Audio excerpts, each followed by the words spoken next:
Hello, you're watching VTV News at 6 PM. I'm Michael Liu, and here's the top news coming your way. Vietnamese business sector celebrates Vietnam Entrepreneurs Day, looking at performance in the first 9 months. Chum Festival underway, bringing unique culture to tourists and preserving traditional Chum values. Now, first off, the National Assembly Standing Committee is considering a government report on the socio-economic situation in 2015 and forecast for 2016. According to the report, the Consumer Price Index in the first 9 months of 2015 increased by just 0.74% year-on-year. CPI for the whole of 2015 is forecasted to increase from 1.5 to 2.5% year-on last year, which is much lower than the 5% forecasted at the beginning of the year. GDP of 2015 is likely to reach 6.5%, which is 0.3% higher than forecast. According to experts, these figures call for further readjustments of economic policies. Vietnamese entrepreneurs received a letter from Uncle Ho on October 13, 1945. 70 years later, the business sector is celebrating Vietnam Entrepreneurs Day. To add to the celebration, the industry and trade has received some positive statistics of Vietnam's economic performance in the first 9 months of the year. Over 68,000 businesses have been established throughout the country. The volume of capital invested into these new startups has increased by over 32%. Moreover, nearly 13,000 businesses have returned to business after operation holds. This reflects the government's economic policies have paid off. The Vietnam Software and Services Association has officially released a list of 40 best IT operations in 2015. This is the second event of its kind, aiming to promote the best of Vietnamese IT service providers. This year's top 40 recorded total profits of over $638 million and provided employment for over 23,000 highly skilled IT personnel. These companies include FPT, VTC, Intercom and VMG. Vietnam is also emerging as a key market for global IT giants such as Intel, Samsung and Microsoft. These companies have invested billions of dollars in projects in Vietnam. The Vietnamese IT sector is looking to improve quality standards, meet the latest technological standards and increase competitiveness.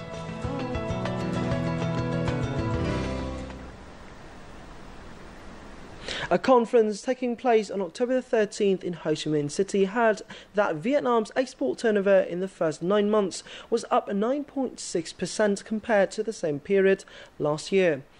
At over $120 billion, however, the trade turnover for Vietnamese enterprises fell. Agriculture and aquaculture are predicted to face many difficulties. Countries routinely use protectionist measures to create technical barriers to protect domestic production and consumers. Typical cases include India's 20% tax on imported steel, while Indonesia, Thailand, and Malaysia are investigating anti-dumping accusations against Vietnamese imported steel. We are being sued in 4 or 5 cases. The key thing is enterprises must be proactive in preparing for the worst-case scenario. Links between different businesses associations must be strengthened. We need to hire good lawyers because Vietnamese enterprises usually lack experience in international business law. Aquaculture and agriculture are the most likely sectors to be affected. To overcome the higher technical barriers, firms have to spend 10 to 30% more on production. This means the country's exports are less competitive. We cannot put the blame on technical barriers and protectionism. We have to be aware that globalization and economic integration is the general trend now. We have to meet the higher requirements of the global market and ensure safety of our products. According to the Ministry of Industry and Trade, Vietnamese enterprises face severe competition due to the increasing supply of agro-produce and aquaculture products and the cheaper price of goods. In addition, some competitors have devalued their currencies to lower the price of their exports. Therefore, Vietnamese goods are becoming more expensive and less competitive. For example, Vietnamese shrimp are currently 20% more expensive than shrimps from Indonesia and India. To resolve this issue, Vietnamese companies have to find new ways to lower production costs in order to compete with products from countries where they have devalued their currencies to boost exports. We were successful in lowering 40% of our production costs, so we became more competitive. According to the Ministry of Industry and Trade, the total trade turnover of 2015 is 10% higher than 2014, meeting the forecast goal. Exotic Vietnam is an intriguing blend of many charms. This land is where all manner of stunning landscapes await like a visual feast, rivaled only by the beauty of its people and their abundantly rich tradition and culture.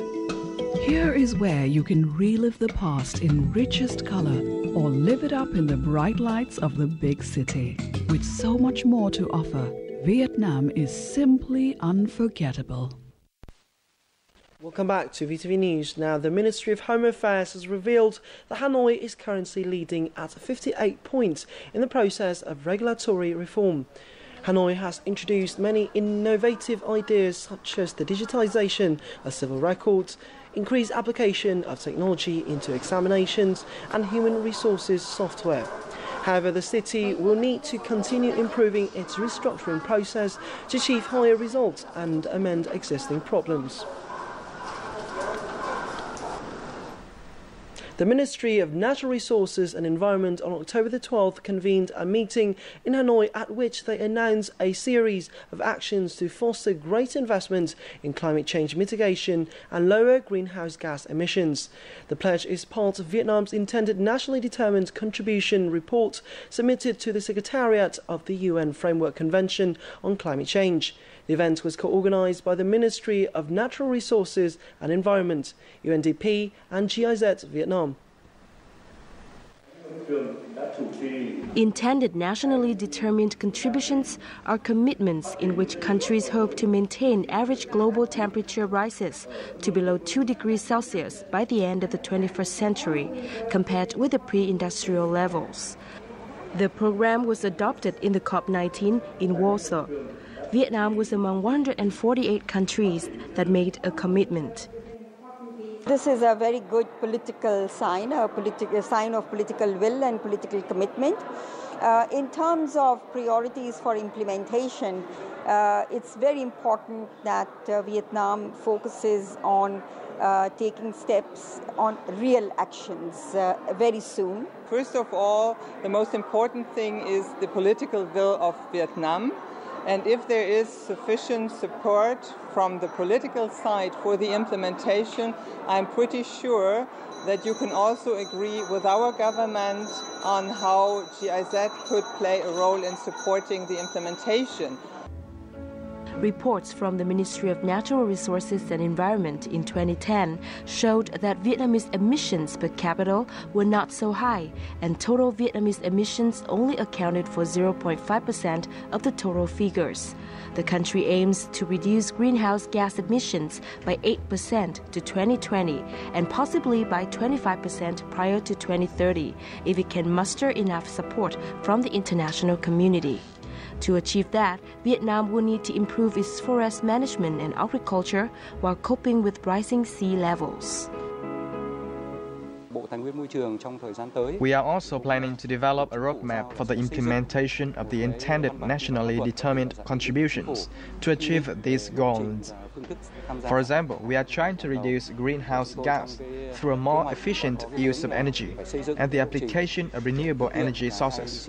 In addition, agriculture, effective land use, reforestation and forest protection are also worth mentioning.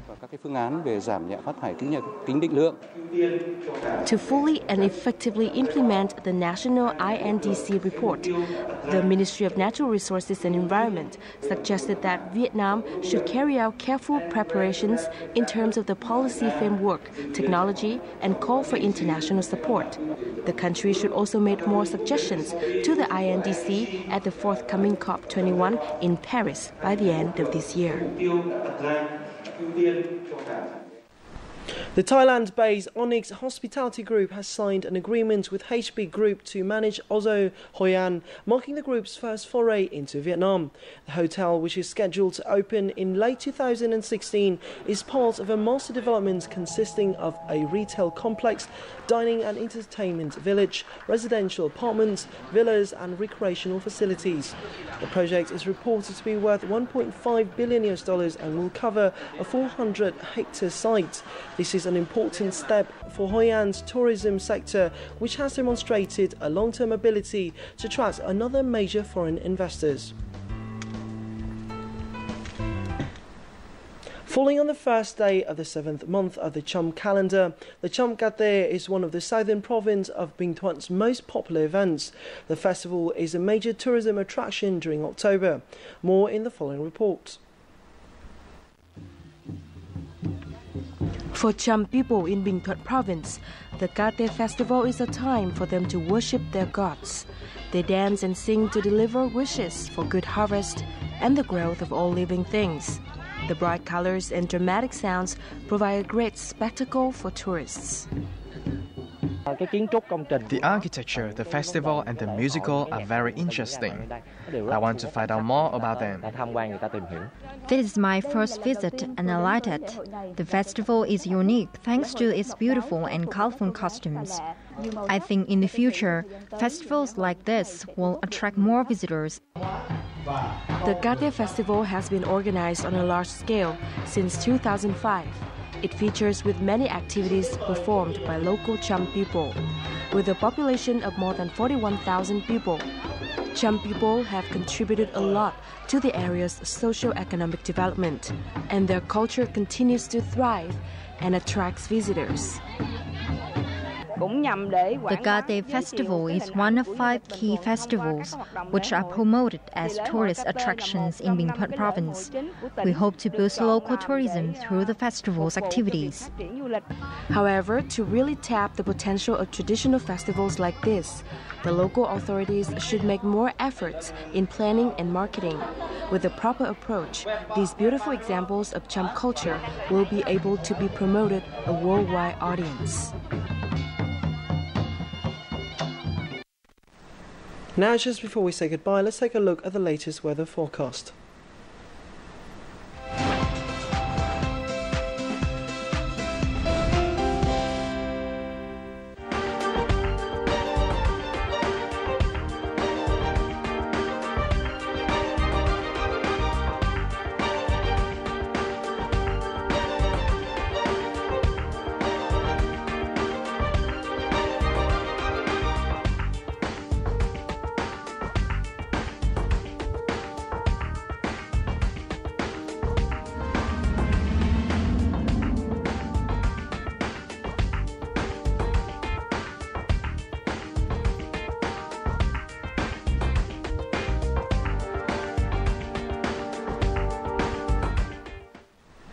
That has wrapped up this edition of VTV News Now. Please do log on to vtv4.vn or youtube.com/vtv4go for more of our content. Goodbye for now and thanks for stopping by.